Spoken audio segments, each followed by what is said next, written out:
Watching out for you. This is KEZI 9 News This Morning. Highway 20 near Albany is back open this morning after a fatal crash killed 2 people, and investigators closed the highway to see exactly what happened leading up to that crash. Good morning, I'm Sid Dutcher. It's 8 o'clock on Saturday, November 28th. Now, that fatal crash is our top story this morning. It happened on Highway 20 just east of Albany right before 6:30 last night. Troopers say a truck rear-ended a Nissan that was either stopped or coming to a stop to make a left-hand turn off the highway. That Nissan then went on to oncoming traffic and was hit head-on. The crash killed the 2 people inside the Nissan. 3 other people went to the hospital. Their condition is unknown this morning. The road was blocked for about 2.5 hours. Troopers say they have not issued any citations, but the investigation is continuing. And despite an intense search last night, police could not find the source of several reported gunshots in West Eugene. Multiple units responded to the call in the 3900 block of West 12th. Police say they got a call about a dispute with shots fired. This also happened just before 6:30 last night. The SWAT team and K9 units responded. As officers worked to secure the scene, employees at a nearby America's Tire store were asked to stay inside. The cops just came in. We were closing the store and they told us to just lock the doors and stay inside. And we were sitting inside and we just were waiting, and then our manager went out and talked to one of the officers, and they said that some shots were fired and people ran off. Despite several witness testimonies, officers were unable to locate a shooter or a victim. Sam Reynolds Road was closed off for a while as officers conducted their search.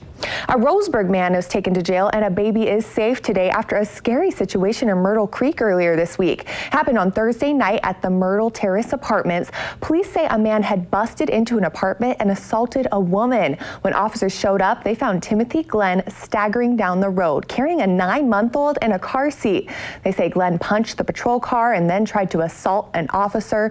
Myrtle Creek police say the officer used his taser to take Glenn into custody while keeping the baby safe. The baby's now with a relative. Glenn is facing a long list of charges, including burglary, assault, and attempt to assault a police officer. And Corvallis police arrested a woman yesterday accused of using Black Friday to take advantage of the steals rather than the deals. And she's accused of taking more than $1,500 worth of stuff. Police say Jacqueline Underwood loaded a shopping cart with TVs, Blu-ray players, video games, and clothes last night out of Corvallis Fred Meyer. Then she used the large crowds of Black Friday as a distraction to make her way out of the store. Police later caught her and discovered she had meth. She's facing numerous charges. And speaking of Black Friday, although millions of Americans did spend the day shopping, some chose to use the day to protest. Despite the soggy conditions yesterday, about 24 people stood outside of the West 11th Walmart. They were protesting on behalf of workers who they say deserve better benefits. Many held signs reading "Walmart workers deserve affordable health care." These employee advocates say they would like to see Walmart step up to the plate and pay their workers what they're worth. Walmart makes record profits every year, and they're not willing to pass it along to the workers. So we're trying to get them a wage that they deserve. Walmart says it values its employees and that each is provided with an opportunity to advance within the company. We want to see you move up. If that's what you want to do, we want to see you do that. If you want to stay in the position because you just want to work a few hours a week and this is where you're happy at being, that's great too, because I need you doing that also. And according to Walmart's website, the average wage for a regular full-time hourly Oregon employee is $13.49 an hour. And with Black Friday in the books, today is your chance to shop for your community because it's Small Business Saturday. In Corvallis, the annual event is known as Buy Local First Day. Many shoppers downtown say they wanted to avoid the big crowds at the mall, and instead they prefer supporting small business owners. The local merchants often support our schools and local charities. And I think it's part of being a part of a community, and that doesn't happen so much with the big corporations. And the Corvallis Sustainability Coalition says for every $100 spent at a local business, $43 stays within the community. That's compared to $13 spent at a national chain.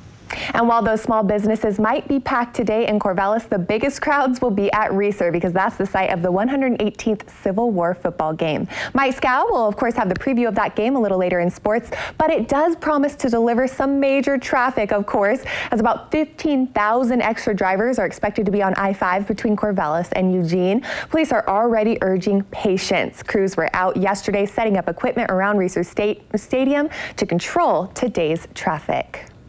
Now, your first forecast with meteorologist Melissa Fry. Yeah, it sure was a soggy night last night, and we are continuing to see some scattered showers here across western Oregon. You notice all of this changing to snow as you head across the Cascade Passes. This cold front that made its way through western Oregon late last night is a part of a much larger storm system. That area of low pressure up off the Gulf of Alaska will help to send some cold air our direction here later on tonight. If you are headed up to the Civil War, make sure you have those extra layers. It is going to be a chilly one. Temperatures will be in the low 40s at kickoff, dropping to the upper 20s by 9 o'clock. Good news is, though, the scattered showers will be wrapping up midday. I expect those to be done by about 3 o'clock, although we will see some snow mixed in with those showers before then. I'll have a look at that full weather forecast and more details on this possible snow coming up here in just a bit. And with those cold temperatures expected, Eagan has decided to open its warming centers for tonight. 5 adult centers and a youth location will be available for those seeking shelter. That youth location is at the First United Methodist Church in Eugene. It's the first time that it's being held there. Women 21 and younger and men 18 and under are welcome to find a safe space for the evening. Volunteers are on standby already for tomorrow and Monday night. Well, the city of Springfield appears to be ready to take on a former police officer in court as he challenges his termination. John Umenhofer lost his job earlier this year. He's claiming the department let him go because of his efforts to bring to light various acts of misconduct by the staff there. And we called both the police department and the plaintiff. Each declined to comment due to the pending litigation on this federal whistleblower case. The city did provide a written statement denying all allegations and says it's looked forward to responding to each one in court. Well, coming up, a look at Blackout Friday yesterday for hundreds of people protesting the grand jury decision out of Ferguson. And after your Thanksgiving travel, you might have some aches and pains left over. Acupressure may help to relieve your pain. That's next in your Health Watch.